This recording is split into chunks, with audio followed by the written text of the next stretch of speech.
Hello again, everybody. This is Ed with another episode of Call Me Mr. Broadstreet. Well, in honor of what I was doing for the last video, the video before that, if you really think about it, with meeting Pete Best, I decided this week to dig a little bit further into the archives.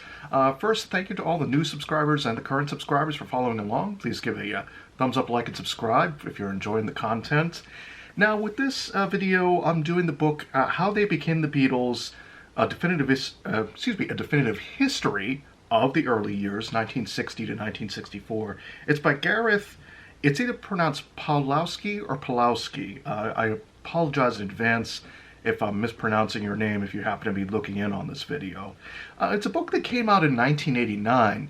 My recollections of it is I would have bought this book probably not that long after seeing Paul McCartney in concert, my first rock concert back on July 4th of 1990. So I'm guessing about 1990 or 1991 is when I would have run across this book.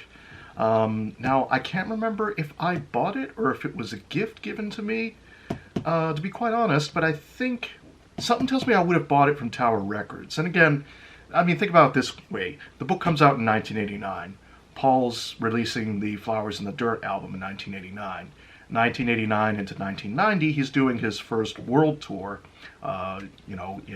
certainly his first performances in England for 10 years, going back to 1979, and his first performances in the U.S. going back to 1976, so advertises the first tour in 13 years.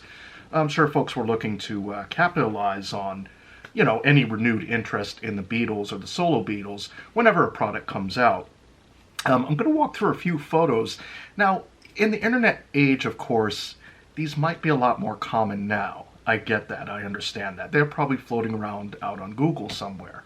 Or maybe not. But, they're very nice to kind of walk through. It's kind of a nice little piece of reference material I have anyways, which is just nice. If you can pick it up, it's a good little addition to your bookshelf. I'll put it as kind of good to great. I mean, I don't know how accurate it would be compared to, say, the stuff that Mark Lewison is doing, or rather redoing with his current books, or certainly other authors. But for the most part, whenever I've gone through it, it seems to mostly get the story right.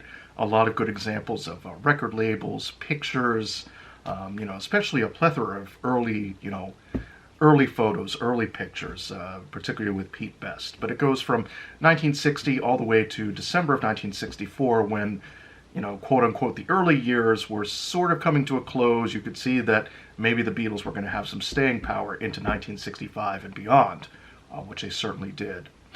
So without any further ado, let's go ahead and get to the some of the contents of the book itself.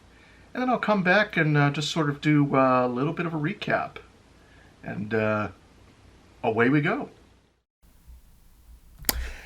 And all right, everybody, so we're diving into the book. As I said in my introduction, of course, this is the cover page, How They Became the Beatles, and we'll just kind of go through bit by bit. As I've said before, I've had this book in my collection for quite a while, as you can see. Kind of a nice cover photo as well. We'll get to see a few more of these photos when, we get to the other sections, of course. 1960.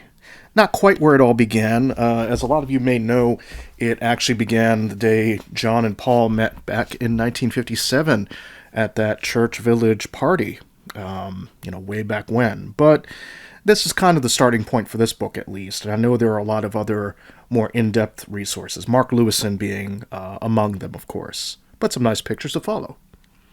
Yes, we got Alan Williams. Alan Williams was actually the first manager of the Beatles before Mr. Brian Epstein.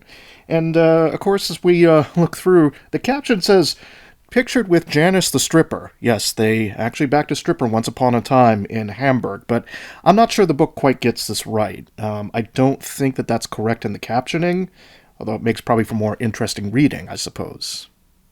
Next, we've got a nice little photo here. This was one of the groups that were kind of playing as a contemporary of the Beatles.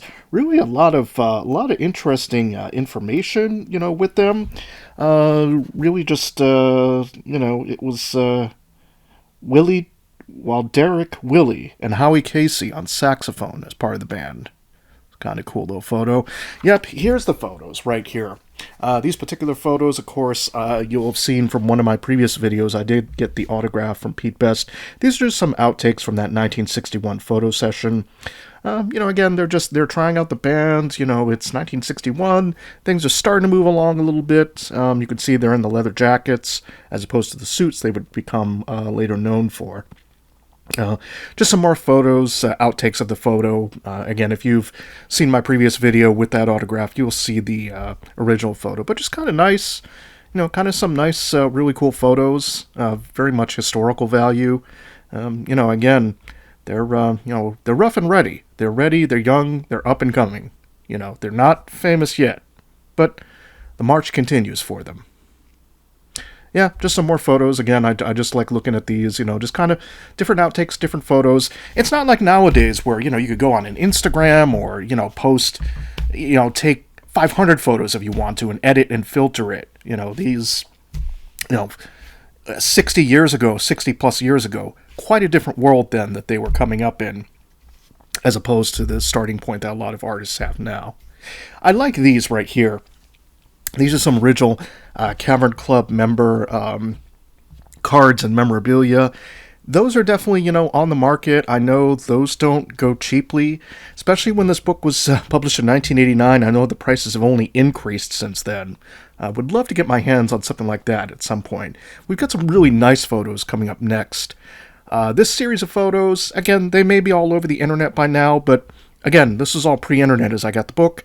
1962 photos, you get John, and then of course you're going to get Paul and Pete, and a couple other nice little photos. Again, Ringo still hadn't joined the band yet, but I mean, these are, later 1962, I believe December of 62, if I'm not mistaken. Star Club, December 1962, according to the book. Just a cool photo of Paul as well. Again, color photos from this time period, very, very rare, as opposed to the later years, for very good reason. Color film being much more expensive to process and develop and have and buy in the first place. Not the best photo, I know, but again, just really cool for historical purposes. Pick up the book. I really, like I said, I do recommend it. Yes, Mr. Pete Best. He did look a little bit different here than when I got to see him. But again, just kind of against a cool little backdrop. I'm trying to remember my early Beatles history. I want to say, I don't know if Paul had something to do with drawing up the background, but I don't think so, at least not in this particular case. That was probably another date in Hamburg, probably an earlier date besides these right here. There we go. We've also got George in the picture, bottom of the picture there. Next to them is Gene Vincent, definitely an early influence. Again, this is 1962. There's definitely been a couple outtakes of the photos that have, sort of filtered around the internet that you will have seen by this point. Gene Vincent sadly died in the early 1970s, but a huge influence, one of the huge influences on their sound. Oh, yeah. Stuart Sutcliffe's passing, again, just a sad early mark in early Beatles history. Great friend of John's. Kind of creepy when you look at the photo, premonition of death. I mean, that's, saying something, but I think that was more family members. But also another very important part of the Beatles story and the Beatles history, not to be forgotten. Beatles changed drummer. This is when, Pete was dismissed from the group, and of course Ringo comes in. What was the chance? Pete forever, Ringo never. That was definitely the result of a bit of a couple fights, and in fact, in one altercation with the fans and kind of the group, George ended up with a black eye, so for his troubles. But he stuck up for Ringo. Hey, Ringo is part of the band now, as you see in these next series of photos. Now, it says the disastrous first studio session. I don't know if it's referring more to the photos. I mean, certainly, look, Ringo does fit the band better as a Beatle, as his personality. Again, this is still 1962, very early on. You see they've changed to the suits. Just very cool to see. I'll linger on this photo for a second. Again, cool little outtake in the next set here. Yeah, I don't know what he's doing there. They're, moving. The camera's not capturing everything. They're not posing still for the camera, obviously. Ringo looks like he's doing some sort of karate moves. He's probably about a good 10 years before the Bruce Lee films, the craze of the early 70s with those. But again, just kind of a cool photo to look at, of course. And yep, right here, Beatles record for EMI. Mersey Beat magazine, that was another important magazine for those that don't know. They helped with really a lot of coverage of the Beatles. You see another little article with another artist, Elvis something or other. I'm kidding, yeah, Elvis Presley. But of course, obviously, they would get to meet Elvis in 1965. But we're jumping a little bit ahead of the timeline, of course. These photos are kind of famous, as we're looking at them. I know they've been online quite a bit. This is, I believe the Beatles' first performance with Ringo at the Cavern. About 7 years later, almost to the day, if not to the day, they would take their last photo session. I'm not sure if these are amongst the photos. I believe they are.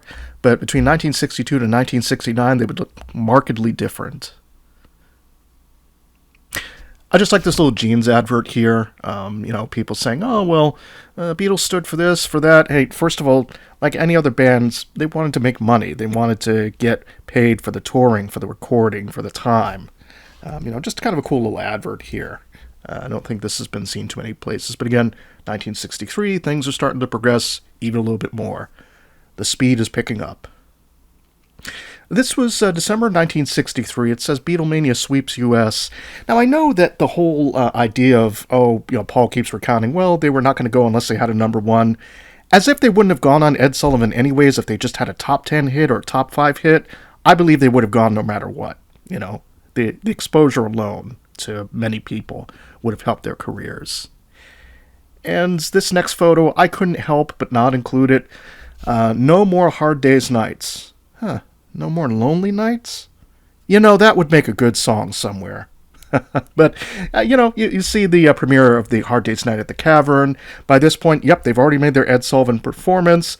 Hard Day's Night soundtrack album comes out. There you go. They're well on their way.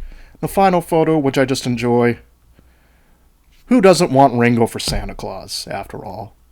Well, I hope you enjoyed this little quick tour through the book. There's a lot of other good photos and everything. But we're going to go ahead and pause it here and going to go ahead and rejoin the outro within a few moments.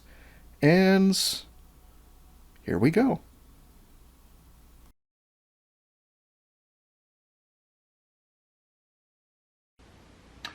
And through the magic of editing, as always, we're back, to sort of wrap things up. Again, you'll have seen some of the outtakes for the Pete Best photo that I actually got autographed by him in person. Again, it was really cool to meet him, just a blast to be able to talk to him, as I covered in my other videos. And again, the more I think about it, especially from the other day, or, maybe a few weeks ago at this point, I was thinking, I've got 3 living Beatles autographs. One in person with Pete Best. He was able to personalize it. Of course, I've got Paul and I've got Ringo. Now, those are books. Those are not personalized. Those were not received in person at all. I'd have a whole video or series of videos covering that if that were the case. But I bought them to have the autographs, so really the only ones left in the collection as far as the major ones to get. George Harrison, which will be a little bit easier in some ways to get. John Lennon could take a while, especially with, again, authentic signatures out there. Unfortunately, there are a lot of forgeries out there. But as far as Pete Best, again, just circling back, it was great to meet him. Wonderful gentleman. I'm happy I did it. Again, happy I got to see Rob and Joe Mayo, of course, as I alluded to in the other videos. But that's about it. This is a nice little book to pick up in your travels. If you can come across it, it's good to, it occupies a good space among my other Beatles books as I'm looking over to the part of the library, part of the archives here on the portion with the, the other books, the anthology book that I have, and of course, other reference materials that I've collected over the past 30 plus years at this point. So I hope everybody's doing good. Obviously more reviews to come in the coming weeks, and that's just about it. I hope everybody's safe. And again, if you're enjoying the videos, thank you so much to the new folks out there, the current subscribers, and just once again, thumbs up, like, and subscribe. And you know what? I'll catch everybody in the next video. Until then, see you later.